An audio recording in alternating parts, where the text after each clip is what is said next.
Preste muita atenção, porque eu ministrei essa palavra no meu discipulado.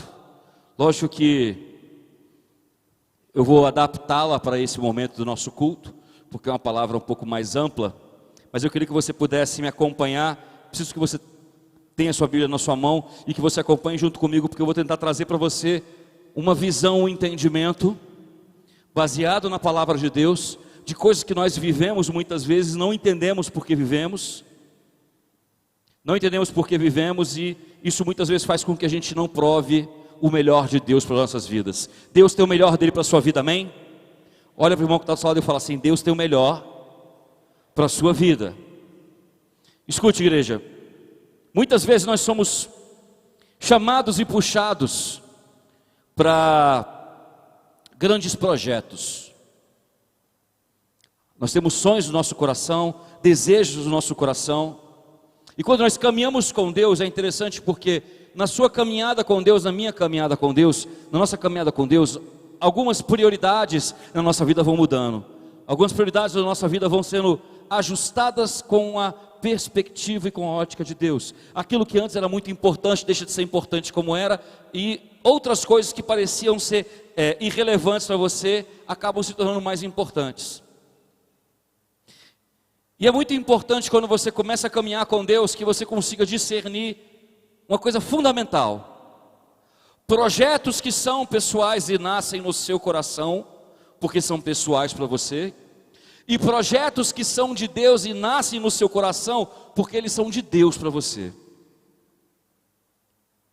E eu quero que você preste muita atenção. Eu tenho falado muito isso para os meus discípulos, nós temos estudado isso nesse último mês. Eu já falei isso aqui para a igreja, eu quero que você anote uma frase para você não esquecer, que é a seguinte: resultados não são as mesmas coisas que frutos. Resultados não são frutos. Resultados, eles aparecem, porque são resultados. Qualquer tipo de trabalho que você faça vai gerar um resultado. Qualquer tipo de esforço que você faça vai gerar um resultado. Dentro da igreja, fora da igreja, nas suas responsabilidades, na sua família, no seu trabalho, na sua escola, nos seus estudos. A pergunta que eu quero fazer para você, levar você a refletir hoje é: será que os seus resultados são frutos? Porque frutos são aquilo que você gera em Deus. É aquilo que você gera em Deus e Deus te abençoa. A palavra de Deus diz que é Ele quem dá o crescimento, é dele o realizar e o efetuar. E a grande diferença é que resultados muitas vezes, além de serem humanos, são passageiros e facilmente eles desmoronam, eles se desconstroem, enquanto os frutos eles permanecem. O que Jesus disse para nós? Eu vos chamei para darem frutos, e frutos que? Frutos que o quê? Que caiam da árvore. Frutos que sejam maduros. Não. Frutos, repete assim comigo, que permaneçam. A característica de um fruto é que ele permanece, diferente do resultado, que ele pode permanecer ou não. E muitas vezes nós entramos em projetos, em desafios, e entramos em circunstâncias em que nós temos a plena convicção e certeza que é de Deus. Porque o projeto é lindo, é grandioso, é maravilhoso. Você consegue ver a construção dele, você consegue ver o final dele, você consegue ver o que ele vai gerar. Mas muitas vezes aquele projeto não é de Deus. Ele é um projeto que nasceu unicamente no seu coração. Preste atenção: nem todos os projetos que nascem no seu coração são de Deus. E nem todos os projetos que não são de Deus são projetos que vão te abençoar. Quero que você pegue a sua Bíblia rapidamente comigo e abra em Gênesis. Só um instante.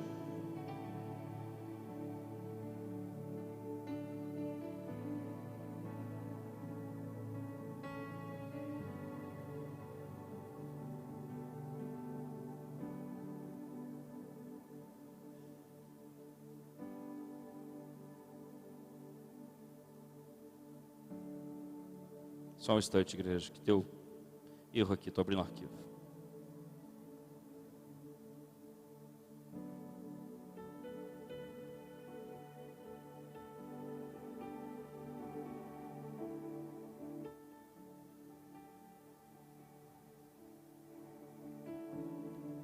Sim. Abra sua Bíblia comigo em Gênesis capítulo 11. Gênesis capítulo 11. A gente está sem projeção, né? Então eu vou ler da minha tradução. Vou colocar na nova versão internacional, que é uma versão que todo mundo vai ter aí. Ok? Gênesis capítulo 11, versículo 1. Fala o seguinte, preste atenção. Nova versão internacional. Espera aí.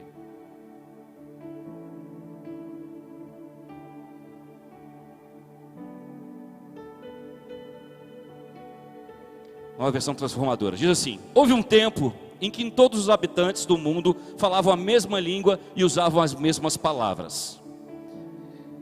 Ao migrarem do leste, encontraram uma planície na terra da Babilônia, onde se estabeleceram. Começaram a dizer uns aos outros: venham, vamos fazer tijolos e endurecê-los no fogo. Naquela região era costume usar tijolos em vez de pedras e betume em vez de argamassa. Depois disseram: venham, vamos construir uma cidade com uma torre que chegue até o céu. Assim ficaremos famosos e não seremos espalhados pelo mundo. Quem conhece essa história? Eu estou falando do quê? Da torre de... Ok. Acha para mim depois, ainda sem projeção, deixa quieto. O Senhor, porém, desceu para ver a cidade e a torre que estavam construindo. Vejam, disse o Senhor, todos se uniram e falam a mesma língua. Se isto é o começo do que fazem, nada do que se propuserem a fazer daqui em diante lhes será impossível. Venham, vamos descer e confundi-los com línguas diferentes, para que não consigam mais entender uns aos outros. Assim, o Senhor os espalhou pelo mundo inteiro e eles pararam de construir a cidade. Ela recebeu o nome de Babel, pois ali o Senhor confundiu as pessoas com línguas diferentes e as espalhou pelo mundo. Preste atenção, quero que você preste muita atenção. Essa história da Torre de Babel é conhecida, mas eu quero que você entenda o contexto dela. Quando é que ela acontece? Porque quando você percebe quando ela acontece, você entende a intenção do povo e a atitude de Deus. Muitas vezes a gente lê essa passagem e a gente não consegue compreender por que Deus olhou e ficou preocupado porque eles falavam a mesma língua e confundiu a eles. Eu vou explicar para você. A palavra Babel significa porta de Deus, na linguagem originária dos babilônicos. Mas na linguagem no hebraico, Babel é algo mais ou menos parecido como grande confusão. É interessante porque a intenção do povo que construiu era criar uma porta que fizesse eles se assemelharem a Deus, mas para o próprio Deus, do povo de Deus que tinha uma língua diferente, aquele nome Babel significava o quê? Uma grande confusão. E que contexto que a Torre de Babel foi construída? Não sei se você sabe, a Torre de Babel não é igual a torre de televisão, feita de ferro, não existia isso naquela época. Não é feita a Torre de Pisa. Quantos já viram a Torre de Pisa, aquela que é torta? Que é uma torre, né, de pedra? Não, a Torre de Babel era um minarete.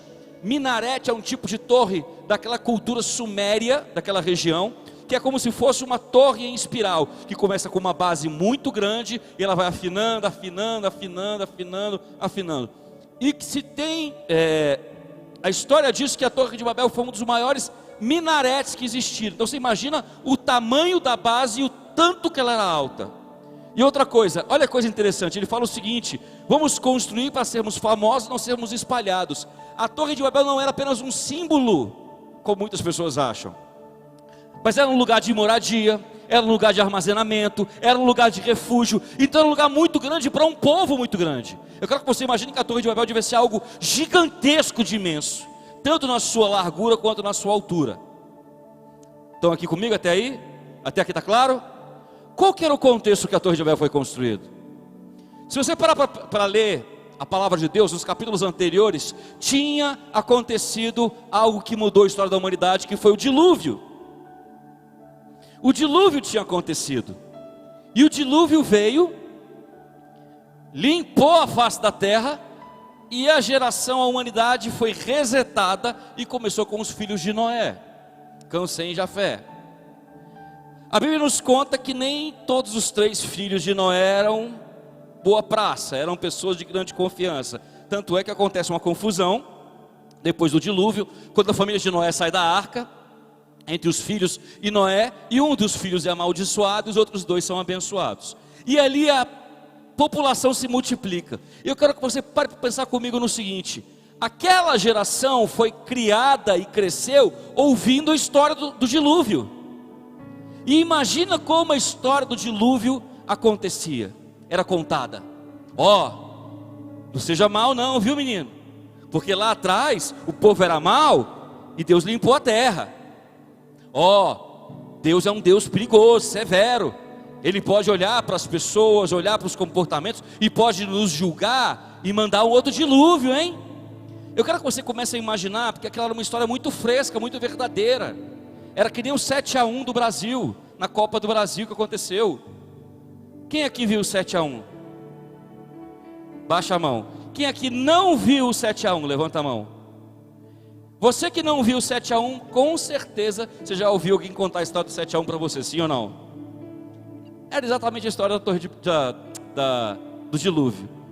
Mesmo que tivessem passado gerações e gerações, as pessoas contavam sobre o dilúvio. Escute, acontece que o povo tomou uma decisão muito interessante, e a intenção do coração, repete comigo, intenção do coração, fala de novo, intenção do coração, daquele povo mostrava porque eles tinham construído a torre. No versículo 4 diz assim: depois disseram: venham, vamos construir uma cidade com uma torre que chegue até o céu, porta de Deus, Babel. Assim ficaremos famosos e não seremos espalhados pelo mundo. Por que aquele povo construiu a torre? Aquele povo construiu a torre em resposta à falta de temor que eles tinham de Deus. Eles não quiseram apenas afrontar a Deus, dizer: seremos famosos, construiremos a porta de Deus. Mas eles estavam dizendo o seguinte: se Deus mandar um novo dilúvio, a gente não morre. Por que a gente não morre? Porque a gente vai ficar na torre. Então o dilúvio vai tomar conta da terra, vai matar tudo e todos. Deus vai escolher lá um outro Noé, se ele quiser, o problema é dele. Mas a gente ele não mata não, porque a gente vai entrar na torre, a água vai subir, a gente vai se refugiar naquela torre, e nós vamos apontar o dedo na cara de Deus e falar: manda mais água, é só isso que você tem? Somos grandes e famosos, e nem que o Senhor queira, o Senhor consegue espalhar a gente de novo. A intenção daquele povo, se você parar para pensar, era uma intenção muito ruim. Só que mais do que isso, agora eu quero que você, por um instante, esqueça que poderia haver temor ao Senhor aqui. Pense comigo, você faz parte de uma população, você faz parte de um povo que conta uma história de que um dia um grande dilúvio veio, e um grande dilúvio foi e tomou conta da terra e matou toda a população, e você cresceu ouvindo aquela história de geração em geração. É uma história que o seu pai te contava, que sua avó te contava, que o bisavô contava para sua avó, o tataravô e tataravô, e etc, etc, etc, contava aquela história, e o povo vivia debaixo daquela sensação de medo, porque o povo não sabia da história por completo, porque o próprio Deus colocou o arco-íris como sinal de aliança de que ele nunca mais faria a mesma coisa. Mas eu quero que você comece a pensar: cara, pode vir um dilúvio, pode acontecer alguma coisa grandiosa. Eu tive uma ideia sensacional. Vamos fazer o seguinte: se por acaso acontecer alguma catástrofe natural de novo, como dilúvio, como algo grandioso, vamos juntar a nossa galera, vamos juntar os recursos que a gente tem, vamos juntar nosso conhecimento e vamos construir um lugar de segurança aonde o dilúvio não mate a gente. Vamos construir um lugar de segurança onde essa catástrofe natural não mate a gente, onde a gente esteja seguro, protegido e guardado. Se as águas subirem mais uma vez, nada vai acontecer com a gente fica bem tranquilo, as águas vão baixar de novo e a gente vive a nossa vida. A gente não vai ficar preocupado em ser levado por enxurrada, por enchente para lugar nenhum. Estão me acompanhando, sim ou não? Você percebeu que a forma como eu contei a intenção da primeira vez era uma afronta direta a Deus? Vamos ser maior que Deus, Deus pode mandar, manda aí Deus, a gente segura. E a forma como eu contei da segunda vez para você, eu não coloquei Deus na jogada, eu contei de uma forma amena. Eles estavam preocupados em apenas se proteger. Eles estavam preocupados em apenas ter um lugar de proteção caso acontecesse uma outra catástrofe natural. Eu não estou nem falando de Deus, eu não estou nem falando de afrontar Deus, eu estou falando de guardar o povo. Perceba que o projeto do ponto de vista natural não era um mau projeto, não era um projeto ruim, era um projeto de proteção, era um projeto de preservação, era um projeto de se guardar. Ainda que a argumentação fosse essa, a gente sabe que essa não era a intenção do povo apenas, por quê? Porque a Bíblia fala que o povo queria de fato afrontar a Deus. Mas eu quero que você preste atenção por um instante, porque muitas vezes nós entramos em projetos com um pensamento semelhante a esse povo, que parecem ser grandes projetos. Não, eu só quero ter dinheiro para sustentar minha família. Não, eu só quero fazer isso porque eu quero me sentir bem, eu quero me sentir amado. Eu só quero fazer isso, eu quero viver aquilo porque eu entendo que isso é o melhor para minha casa, para minha família. Só que muitas vezes um bom projeto não significa que ele vem de Deus. E é importante que você pese o teu coração para entender de fato por que você está entrando naquele projeto. Eu conheço muitas pessoas que mudam de comportamento, mudam de atitude, só para mostrar para outra pessoa aquilo que ela é, fazer o outro se sentir pior, usar o famoso vou esfregar na cara. Deixa eu te contar uma coisa, nem todo grande projeto, por mais bonito que ele se torne aos olhos do homem, é um projeto de Deus. Eu quero te fazer uma pergunta nessa noite: que projetos você tem entrado? Que projetos que você tem adentrado e começado a construir? Que projetos que você tem deixado definir a tua vida? Porque a grande questão é que muitas vezes nós deixamos esses projetos definirem as nossas decisões e o rumo da nossa vida. Eu posso contar para você, você pode inventar para você, eu posso contar para você uma história bonita para te convencer a qualquer projeto que não seja de Deus. Naquela hora existia um líder naquela região, e o líder é o mesmo homem que conta no capítulo anterior, chamado Nimrod, que era um grande caçador, era um homem que tinha um respeito das pessoas, mas não tinha o temor a Deus. E pode contar uma história e falar: não, a gente precisa fazer isso, porque vai ser melhor para a gente, vai ser melhor para a nossa casa. Olha, faz o seguinte, faz isso aqui, vai ser o melhor para você, para sua casa, para sua família. Deixa eu tentar fazer um parênteses aqui de algo muito, muito, muito importante. Preste atenção. A minha esposa é psicóloga, vocês sabem disso, e eu sou 1.000.000% a favor de todo mundo fazer terapia. Se na sua cabeça ainda tem um entendimento de que terapia é coisa de maluco, eu quero falar que você está enterrado na década de 70 do século passado. Porque terapia não é coisa de maluco. Maluco é quem não faz terapia. Porque a terapia é um caminho maravilhoso de você se conhecer, entender algumas dificuldades que você tem e ser ajudado a vencer. Eu mesmo, em atendimento pastoral, quando chego em alguma situação que eu estou aconselhando um discípulo e eu percebo que é algo mais profundo na alma do discípulo do que espiritual, do que uma orientação, eu falo: você precisa procurar terapia, você precisa resolver isso. Casados então tem que procurar terapia. Você vai perceber que muitos dos conflitos podem ser resolvidos. Eu amo terapia, mas fazer um parênteses: cuidado com quem você vai fazer terapia. Todo discípulo que me procura e fala: comecei terapia, eu falo assim: certo, com quem? Fica tranquilo, eu não vou ligar para o teu terapeuta, para o teu terapeuta, não vou conversar com ele, não vou conversar com ela, só quero saber com quem. Quem é essa pessoa? Ah, é fulano de tal. Certo, essa pessoa tem um compromisso com você, com aquilo que é bom para você, ou ela tem um compromisso apenas com a teoria que ela estudou? Aquela pessoa vai entender muitas vezes as suas mazelas, suas dificuldades, quando você abrir parte da sua fé para ela, ou ela vai simplesmente menosprezar? Um bom profissional terapeuta, independentemente de ser cristão ou não, ele sabe respeitar a estrutura de vida do seu cliente. Então quando o cliente chega ali e fala: olha, eu tenho uma fé que é a base da minha vida, um bom terapeuta nunca vai confrontar essa fé, porque isso não é papel do terapeuta. Nem as atitudes, as decisões que aquela pessoa está tomando baseado na sua fé, porque esse não é o papel do terapeuta. Mas um terapeuta que não tem responsabilidade profissional, tranquilamente questionaria a fé de alguém. E aí, como a gente está falando de mundo espiritual, a gente sabe que muitas vezes isso acontece. Por que eu estou te falando isso? Porque cuidado com quem te direciona a tomar medidas, atitudes, se essa pessoa não entende, não conhece as dinâmicas de Deus e do reino dele, porque muitas vezes é por meio de uma dificuldade, é por meio de uma prova, e é por meio de uma dor, que Deus vai fazer você crescer e amadurecer. O teu comportamento natural é fugir dessas coisas, fugir da dor, fugir da dificuldade, porque a gente não gosta disso. Quem é que gosta de ficar triste, depressivo, chateado? Ninguém. Mas muitas vezes é ali que Deus vai trabalhar em você, porque a própria palavra de Deus diz que é melhor você estar num velório do que numa festa. Uau, fala isso, pastor, fala. E quem falou isso foi Jesus. Porque lá você reflete, você pensa, você olha para dentro de você e você tenta descobrir qual é o caminho que você vai seguir a partir dali.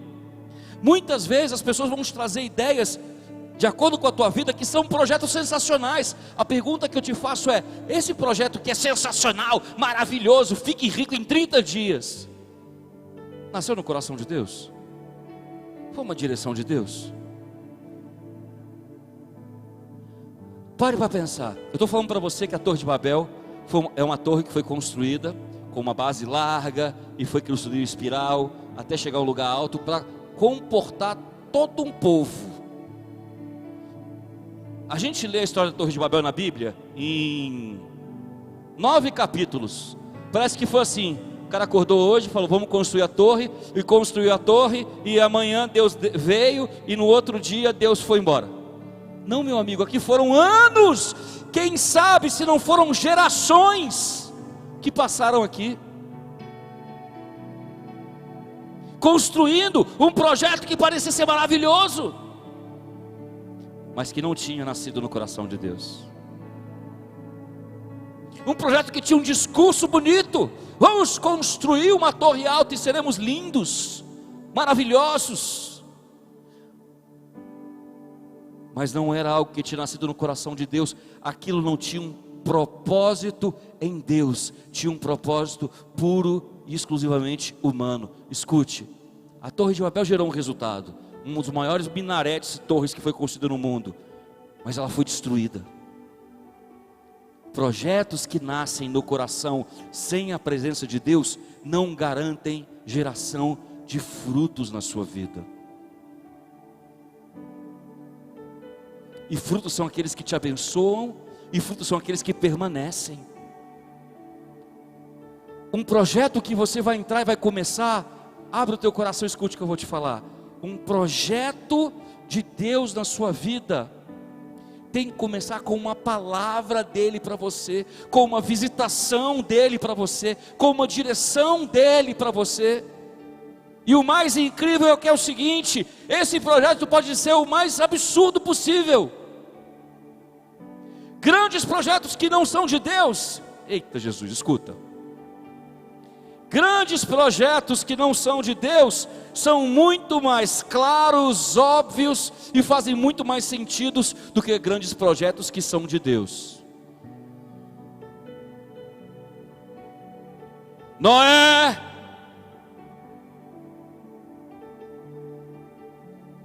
vai construir uma arca, meu filho. Mas Senhor, o que é uma arca? Não é para quê, é o que é uma arca. Ah, meu filho, a arca é um barco grande, pá. Senhor, para que eu vou construir uma arca? Porque eu vou mandar chover e o bicho vai pegar. Chover, Senhor? O que é isso? Deixa eu te contar uma coisa. Existem alguns teólogos e alguns estudiosos que acreditam que até o grande dilúvio não tinha acontecido chuva de fato na terra ainda, sabia? Cientificamente falando, acredita-se que a terra era envolvida, na atmosfera era envolvida com uma camada muito grossa de água em formato de vapor, e que não tinha chovido na terra ainda, e a terra tinha poucas águas. O que acontecia parecido com uma chuva é mais ou menos aquele orvalho de manhã, quando você acorda e o vidro do carro está meio molhado e tudo mais. Quem já viu isso? Quem já viu isso? Então, mais ou menos aquilo que acontecia. Mas chuva para valer, daquelas que quando chove a gente não dá conta nem de falar, porque o teto fica aqui. Não tinha acontecido. Aí Deus visita Noé e fala: Noé, constrói uma arca, eu vou mandar chuva. Aí Noé, chuva? Desculpa, Senhor, o que é isso? Confia, irmão. Imagina, como assim confia? Quem é o Senhor que eu nunca nem ouvi falar? Porque a palavra de Deus não fala assim, Noé andava com Deus.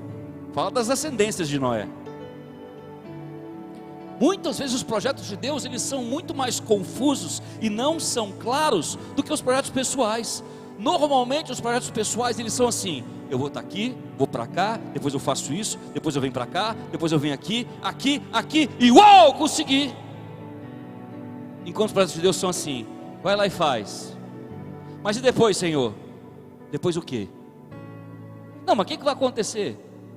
Eu sou o teu Deus que te ama. Você confia nisso? Confio. Se você confia, só vai e obedece. Faz o projeto. Eu vou te surpreender. Eu vou te levar para um nível, para um lugar que você não imagina que é possível. Só vai. Hoje nós vivemos num tempo em que nós temos duas opções na nossa vida: ou nós caminhamos pela fé, ou nós andamos pela fé e tomamos decisões em fé, mesmo que a gente não entenda o quadro inteiro, ou nós vamos caminhar baseado no conforto, na segurança e na comodidade. Eu entro naquilo que eu tenho conforto. Eu começo projetos, eu já andei muito pela fé, está na hora de ter um pouquinho mais de tranquilidade. Enquanto você andou pela fé, nunca te faltou nada. Mas quando você parou para andar pelo teu raciocínio e atrás daquilo que você entendia que era seguro, você começou a passar dificuldade. Eu vou perguntar, você vai falar para mim se você se encaixa nisso ou não, mas você vai falar para dentro, você não vai falar para fora. Você não vai levantar a mão, você vai só para analisar na sua vida.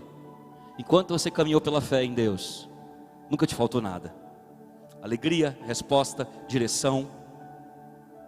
Podia não fazer sentido racional, mas de alguma forma fazer sentido dentro de você. Mas a partir do momento em que você começou a falar, deixa eu começar a programar algumas coisas, deixa eu começar a organizar algumas coisas, começou a fazer falta, começou a não ser suficiente, começou a gerar insegurança, começou a gerar crise. Sim ou não? Não fala não, fica de boa aí. Mas eu queria que você pensasse nisso. Eu não estou dizendo que você não tem que planejar a sua vida, você tem que ser responsável com ela. Mas muitas vezes a sua responsabilidade tem que ser confrontada com a palavra de Deus. Irmão, irmã, deixa eu te contar uma coisa. Eu casei há 19 anos atrás e eu não tinha R$1 no bolso. O dinheiro que eu tinha era para manter a casa, para fazer festa. E eu sempre ouvi falar o seguinte: vai, põe tua fé, programa, mas não põe tudo no papel não, senão você não vai dar conta. Se você coloca o preço de um casamento no papel, você não casa, irmão. Você fala, eu vou casar para quê? Eu vou fazer uma cerimoniazinha ali na salinha de trás, chamo o pastor Fred ora comigo ali, aí eu gasto dinheiro na viagem. Não vou fazer cerimônia de casamento não, porque é caro, irmão. Pois quando nós casamos, a festa foi do jeito que a gente queria, Deus abençoou de tal forma, e quando a gente foi ver quanto é que foi a festa, eu falei, rapaz, como é que isso aqui foi pago mesmo? E Deus ainda abençoou a gente com uma viagem, uma lua de mel maravilhosa, abençoou no ano seguinte com uma viagem melhor ainda. Por que eu estou querendo te falar isso? Coloque os teus projetos diante de Deus para saber se são dele. Porque quando o projeto é de Deus e ele está contigo, ele te sustenta ao longo do projeto para que ele gere fruto e seja um fruto que permaneça. Noé, se estivesse aqui com a gente agora, poderia contar a história da arca com muita certeza de que ele fez o melhor de Deus. Minha família sobreviveu. Por quê? Porque eu construí a arca. Mas se alguém que tivesse construído a Torre de Babel viesse dar o testemunho, ia falar o quê? Era uma ideia boa, mas deu ruim. não deu muito certo. Porque frutos permanecem e você fala deles e eles glorificam a Deus. Resultados nem sempre permanecem. Resultados partem muitas vezes do seu coração, e a palavra de Deus diz que o coração do homem é enganoso, terrivelmente corrupto.